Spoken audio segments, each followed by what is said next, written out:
নূহ আলাইহিস সালাতু ওয়াস সালামের জামানায় বিশাল বড় বন্যা হইছে। এই বন্যার সময় এই পাঁচটা খোদা শয়তান ইবলিস খুব ভালোভাবে এগুলারে সংরক্ষণ করছে। নূহ নবীর জামানা আর ইব্রাহিম নবীর জামানার মাঝে দুইজন নবী আল্লাহ দুনিয়াত পাঠাইছে, একজন হুদ আর একজন সালেহ। এই সামুদ জাতি বংশ পরম্পরায় এই পাঁচ খোদা পাইছে। সালেহ নবীকে বললেন, আমরা তোমাকে চ্যালেঞ্জ দিলাম, তুমি মেলার মধ্যে চলো, তুমি তোমার এক আল্লাহকে ডাকবা, আমরা আমাদের পাঁচজন খোদাকে ডাকবো। সালেহ নবী চ্যালেঞ্জ গ্রহণ করলেন, মেলার মধ্যে গেলেন। যাওয়ার পর সামুদ জাতিকে বললেন, তোমরা তোমাদের পাঁচজন খোদাকে আগে ডাক দাও। তারা পাঁচজন খোদা ডাক দেয়, ও ওয়াদ্দুন সুওয়াউন ইয়াগুস ইয়াউক ওয়া নাসরুন, তাদেরকে ডাক দেয়। পাঁচ খোদা তাদের ডাকে সাড়া দেয় না।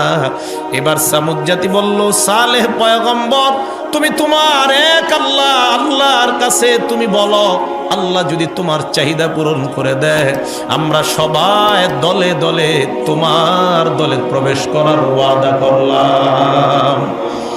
সালেহ নবী হাত তুললেন আল্লাহর কাছে দোয়া করার জন্য। যেই মাত্র দোয়া করবে, আল্লাহ সামুদ জাতি আইসা কয়ে, সালেহ পয়গম্বর, তুমি দোয়া করলে হবে না, আমাদের চাহিদা আল্লাহর কাছে বলো। আল্লাহ যদি আমাদের চাহিদা পূরণ করতে পারে, তাহলে আমরা বুঝবো আল্লাহ একজন আছে। সালেহ নবী বললেন, বলো তোমরা কি বলতে চাও? সামুদ জাতি কয়, আল্লাহকে বলো, আইয়ুরিয়ানা নাকাতান মিন হাযাল জাবালিল্লাযী উদিআত মিনাস সখরা, এই যে একটা পাহাড় দেখা যায়, যে পাহাড়টা পাথর দিয়ে তৈরি করা, আল্লাহকে বলো এই পাহাড়ের ভিতর থেকে জ্যান্ত মহিলা একটা উটনি আমাদেরকে বের করার জন্য বলো। এবার আপনারা বলেন, পাহাড়ের ভিতরে কি উট থাকে? আপনারা না যেভাবে বলছেন মনে হয় এই এলাকায় থাকে। আরে পাহাড়ের ভিতরে কি উট থাকে? তো এটা আগে জোরে বলতে পারলেন না? আসতে বলার অর্থ তো এরকম হয় যে হয়তো আমার তো জানা নেই, গাজীপুর থাকতে পারে, যে থাকে বলেন, সমস্যা নেই। পাহাড়ের ভিতর বলতে আবার পাহাড়ের আশেপাশে না, অর্থাৎ যে পাহাড়টা তৈরি এটার ভিতরে। তো সালেহ নবী আল্লাহর কাছে দোয়া করবে, আল্লাহ আপনি এই পাথরের পাহাড়ের ভিতর থেকে একটা উটনি বের করে দেন। যেই মাত্র দোয়া করবে, সামুদ সম্প্রদায় এসে কয়, না না, এই দোয়া করলে হবে না। কয় কেন? কয় যদি আগে থেকে থাকে ভিতরে। আল কামিল ফি তারিখের মধ্যে আল্লামা ইবনুল আসির রহমতুল্লাহি আলাইহি লম্বা আলোচনা করেছেন। তো বলো, কি বলবো তোমরা বলো। এবার তারা বলল, আল্লাহকে বলো, আইয়ুরিয়ানা নাকাতান, আল্লাহ যেন একটা উটনি দেখায় এই পাহাড়ের যে কোনো একটা পাথর থেকে। প্রথম বলল পাহাড়ের ভিতর থেকে, এরপর বলল যে কোনো একটা পাথর। সালেহ নবী হাত তুললেন, আল্লাহ যেই মাত্র দোয়া করবে, সামুদ জাতি কয়, না না, এই দোয়া করলে হবে না, যদি যে কোনো পাথরের ভিতর উটনি থাকে। তো যেই মাত্র এই কথা বলছে, কয় পাথরের ভিতর যদি উটনি থাকে, কি জ্ঞান বুদ্ধি নিয়ে চলে, পাথরের ভিতর গুলো উটনি থাকে। তো সালেহ নবী বলেন, বলো তোমরা কি বলবো। এবার তারা তাকায় দেখে আলাদা একটা পাথর দেখা যায় এক জায়গায় পড়ে আছে। ডাক দিয়া বলে, সালেহ পয়গম্বর, আল্লাহকে বলো, আইয়ুরিয়ানা নাকাতান মিন হাদিহিস সখরাতিল মুনফারিদা, এই যে পৃথক একটা পাথর দেখা যায়, এই পাথরের ভিতর থেকে জ্যান্ত মহিলা একটা উটনি যেন বের করে দেখা দেয়। সালেহ নবী হাত তুলে বললেন, আল্লাহুম্মা আরিনা নাকাতান মিন হাদিহিস সখরাতিল মুনফারিদা, আল্লাহ তুমি আমাদেরকে এই যে পৃথক একটা পাথর দেখা যায়, এই পাথর থেকে জ্যান্ত মহিলা একটা উটনি তুমি বের করে দেখা দাও। যেই মাত্র সালেহ নবী দোয়া করতে লাগলেন, তারা পাথরের দিকে তাকায় দেখে তাতামাখাজু কামা তাতামাখাজুল হামেলা, গর্ভবতী নারীর পেটে বাচ্চা আসলে পেটটা যেমন বড় হয়ে যায়, তাকায় দেখে পাথরের পেট আল্লাহ কুদরতি ভাবে বড় বানায় দেয়। সব ক্ষমতার মালিক কে? অবাক হয়ে মানুষগুলা তাকায় আছে। সালেহ নবী বললেন, অপেক্ষা করো। এবার তারা তাকায় দেখে শাক্কাতিস সখরা, পাথর ফেটে যায়, পাথরের ভিতর থেকে জ্যান্ত মহিলা একটা উটনি হাঁটতে হাঁটতে সামুদ জাতির সামনে উপস্থিত হয়ে যায়। সালেহ নবী বললেন হেদায়েত গ্রহণ করে নাও। তারা কয় এখন না, আরো বাকি আছে। কয় কি বাকি? কয় আল্লাহরে বলো এই যে মহিলা উটনি এটার ভিতর থেকে আমাদেরকে দুধ পান করাইতে বলো আল্লাহকে। সালেহ নবী বললেন বাচ্চা ছাড়া কিভাবে দুধ পান করাবে? কয় যে আল্লাহ পাথর থেকে উটনি বের করে দেখাইলেন ওই আল্লাহ বাচ্চা ছাড়া দুধ পান করায় দেখাইতে পারেন। সালেহ নবী দোয়া করলেন আল্লাহ মেহেরবানি করে সামুদ জাতিকে আপনি প্রাণীর দুধ পান করায়া দেন। আল্লাহ বললেন সালেহ পয়গম্বর তাদেরকে বলেন তাদের ঘরের মধ্যে যত কলস ড্রাম বালতি আছে সব নিয়ে আসার জন্য বলেন। সামুদ জাতি কয় এটা আবার কেন? সালেহ নবী বললেন আল্লাহর হুকুম, তোমরা নিয়ে আসো। সবাই তাদের যত পাত্র আছে কলস ড্রাম যা কিছু আছে সব নিয়ে উপস্থিত হয়ে যায়। এবার আল্লাহ বললেন উটনির ওলানের মধ্যে হাত দাও। উটনির ওলানে যেই মাত্র হাত দেয় উটনি থেকে এত পরিমাণ দুধের ব্যবস্থা আল্লাহ করে দিলেন। ওই কলস ড্রাম সব ভর্তি হওয়ার পর উল্টা মাটির মধ্যে দুধ পড়া আরম্ভ হয়ে যায়। সালেহ নবী বললেন হেদায়েত গ্রহণ করে নাও। কয় আরো কিছুদিন দেখি। আল্লাহ এবার বিধান দিয়ে দিলেন সালেহ নবী আপনি জনগণকে জানায়া দেন হাদিহি নাকাতুল্লাহি লাকুম আয়াতান ফাদারুহা তাকুল ফি আরদিল্লাহ। এটা হলো আল্লাহর কুদরতি একটা উটনি। ফাদারুহা এই উটনিকে জমিনের মধ্যে তোমরা স্বাধীনভাবে ছেড়ে দাও। তাকুল ফি আরদিল্লাহ আল্লাহর জমিনে যেখান থেকে মন চায় খাবে। আরেকটা বিধান আল্লাহ দিয়ে দিলেন ওয়ালা তামাসসুহা বিসুইন, সাবধান এটার শরীরে কেউ যেন খারাপ ভাবে কখনো স্পর্শ না করে, কেউ যেন আঘাত না করে, কেউ যেন পিটা না দেয়। আল্লাহ বলেন ফায়াখুযাকুম আযাবুন করিব, যদি এটার শরীরে আঘাত করো তাহলে তোমাদের উপর অতি নিকটের একটা আযাব সবার উপরে আসবে। ভালো করে বুঝেন, অপরাধ করবা দুই একজন গজব হবে পুরা এলাকার উপর। এই জন্য আল্লাহর নবী বলেন একটা দল আসে ইয়াগজু যেই সুনীল কাবা, কিয়ামতের আগে একটা দল কাবা শরীফের উপর হামলা চালানোর জন্য যাবে। এদের মধ্যে এমন লোক থাকবে যারা ব্যবসার জন্য মদিনায় যাবে, মক্কায় যাবে।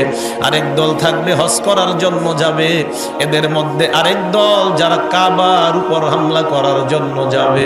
আল্লাহর নবী বলেন যেই মাত্র তারা কাবার কাছাকাছি যাবে আল্লাহ সকলকে ধ্বংস করে দিবেন। আম্মা জানা আয়েশা সিদ্দিকা বলেন ইয়া রাসূলুল্লাহ ওয়া ফীহিম মান লাইসা মিনহুম, এদের মধ্যে তো এমন মানুষ আছে যারা মূলত কাবা ধ্বংস করার জন্য আসে নাই। আল্লাহর নবী জবাব দেয় ইউবাসুনা আলা নিয়াতিহিম, এরা যদিও কাবা ধ্বংস করার জন্য আসে নাই এদের মনের নিয়তের খবর আল্লাহ জানে। যারা মূলত অপরাধের মধ্যে লিপ্ত না, কিয়ামতের ময়দানে সকলকে আল্লাহ উঠাইবেন।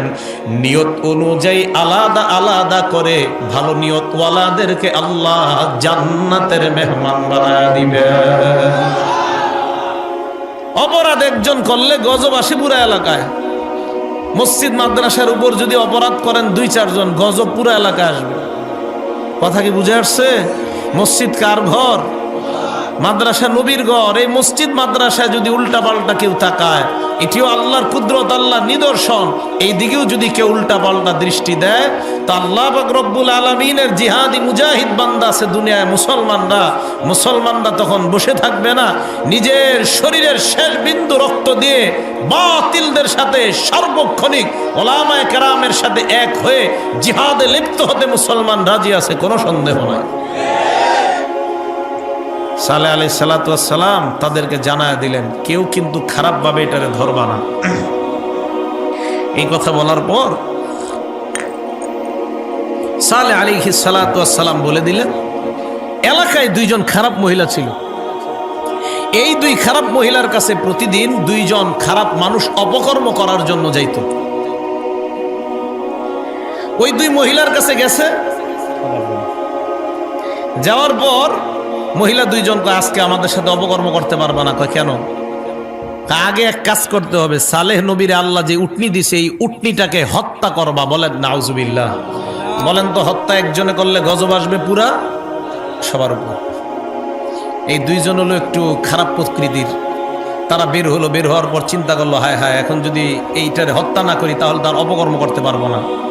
তারা এবার ভাড়াটে ডাকাত তালাশ করতে লাগলো। আল্লাহ এই কথাটা কোরআনে বলছেন, وكان في المدينة 9 رهط يفسدون في الأرض ولا يصلحون। এলাকায় 9 জনের একটা ডাকাত দল ছিল। এই 9 জনের ডাকাতের সন্ধান তারা পেয়ে যায়। এদেরকে তারা তালাশ করে তাদের কাছে গিয়ে বলে, ও ডাকাত ভাই, টাকার বিনিময়ে একটা মার্ডার করতে পারবা কিনা? ডাকাতরা জবাব দেয়, আমরা টাকা পাইলে সব করতে রাজি, বলো কি করতে হবে? তারা বলল, আল্লাহর যে কুদরত, সালেহ নবীকে যে উটনি আল্লাহ দান করলেন, এই উটনিটা রাতের বেলা হত্যা করবা। বলেন নাউজুবিল্লাহ। 9 জন ডাকাত জবাব দেয়, টাকার বিনিময়ে মানুষ হত্যা করি, আর একটা প্রাণী হত্যা করা কোনো ব্যাপার না। ভালো করে মনে রাখবেন, হত্যা করা ইসলাম ধর্মে কোনোভাবে সমর্থন করে না, অন্যায়ভাবে হত্যা করাকে। আব্দুল্লাহ ইবনে ওমরের বর্ণনা, আল্লাহর নবী বলেন, মান কতালা মুআহিদান লাম ইয়ারাহ রাইহাতাল জান্নাহ ওয়া ইন্না রিহাহা তুজাদু মিন মাসিরাতি 40 আমা।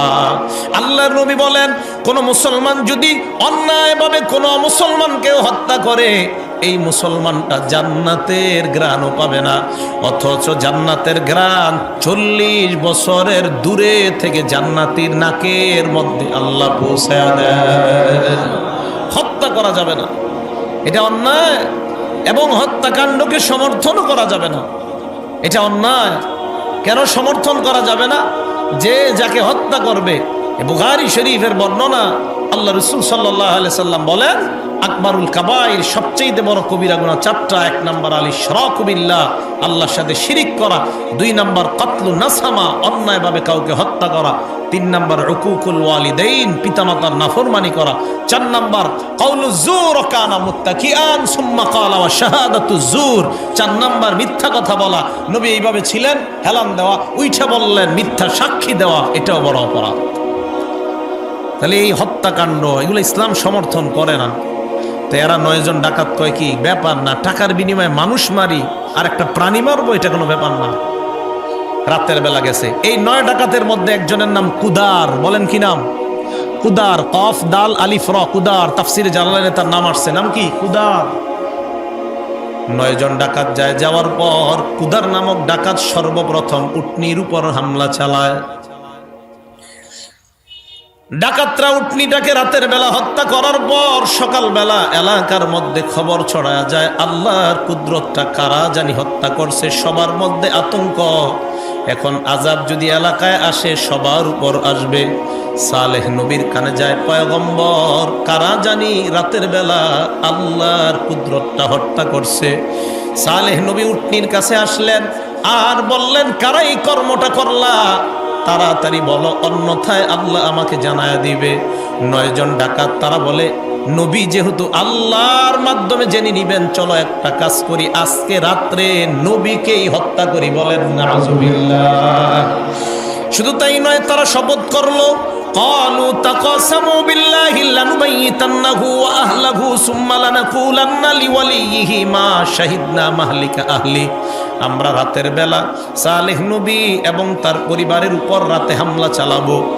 এরপর আমরা তার পরিবারকে বলবো, মা শাহিদনা মাহলিকা আহলি, এই হত্যাকাণ্ডের ব্যাপারে আমাদের কোনো জানা নাই, কোনো জ্ঞান নাই। রাতের বেলা হত্যাকাণ্ড করব, যেই ভাবনা সেই কাজ। 9 জন ডাকাত রাতের বেলা তালাশ করতে করতে সালেহ নবীর বাড়ি পর্যন্ত পৌঁছে যায়। সালেহ নবীর বাড়ির সামনে একটা পাহাড়, এই পাহাড়ের পিছনে গিয়ে 9 জন ডাকাত পলায়ন করলো। ডাকাতরা পরামর্শ করলো, নবী যখন রাতের বেলা ইবাদত করার জন্য জাগ্রত হবে, তখন তার উপর আমরা হামলা চালাবো। যেই মাত্র নবী রাতের বেলা উঠলেন সালাত আদায় করার জন্য, এই 9 জন ডাকাত আল্লাহ নবী সালেহের উপর আক্রমণ করতে যায়। কে যেন উল্টা তাদের উপর আক্রমণ চালায়। আশেপাশে তাকায় দেখে কেউ নাই, কে আক্রমণ চালায়। এবার দ্বিতীয়বার আবার আক্রমণ চালায়। দ্বিতীয়বার কে যেন আবার তাদের উপর আক্রমণ চালায় দেয়। তারা চিন্তা করলো, তৃতীয়বার ফাইনাল আক্রমণে সালেহ নবীকে আমরা বিদায় করব। যেই মাত্র তৃতীয়বার হামলা করার জন্য যায়, কে যেন ফাইনাল আক্রমণ করে তাদেরকেই বিদায় করে দেয়। আল্লাহু আকবার। চোরারা রাতে চুরি করলে সকালে যদি ঘরে না আসে, মা বাবা টেনশন, কিরে কই আমার ছেলে, কোন বাড়ির চেয়ারম্যান জানি বাইন্দা রাখছে গাছের সাথে, আল্লাহ জানে, নাকি কোনো পুকুরে ফালায় রাখছে জনগণ মাইরা, নাকি জেলে আছে, না থানায় আছে, না গাজীপুর থানায় গিয়ে বামু। চোরাগো মা বাবা কিন্তু এটাই চিন্তা করে। তো ডাকাত 9 জনের মা বাবা দেখে ছেলেরা বাড়িতে আসে না, ঘটনা কি কই গেল? তালাশ করতে করতে ওই রাস্তায় গেছে। আমাকে ছেলেগুলারে দেখছো? রাতের বেলা তো দেখছিলাম এই রাস্তা দিয়ে কই জানি যায়। তালাশ করতে করতে তারা রাস্তার শেষে গিয়া দেখে একটাই বাড়ি আছে, সালেহ নবীর বাড়ি, আর কারো বাড়ি নেই। ডাক দিলেন, আপনি কি আমাদের ছেলেদের ব্যাপারে জানেন? উনি জবাব দিলেন না, আসলে উনি জানে না। তালাশ করতে করতে 9 জনের 9টা লাশ পাহাড়ের পিছনে পাইছে। লাশগুলো আনার পর তারা বলল, এই হত্যাকাণ্ড কে করছে? আপনি যদি না করেন, সালেহ নবী বললেন, বিশ্বাস করো আমি এই হত্যাকাণ্ডের ব্যাপারে কিছুই জানি না।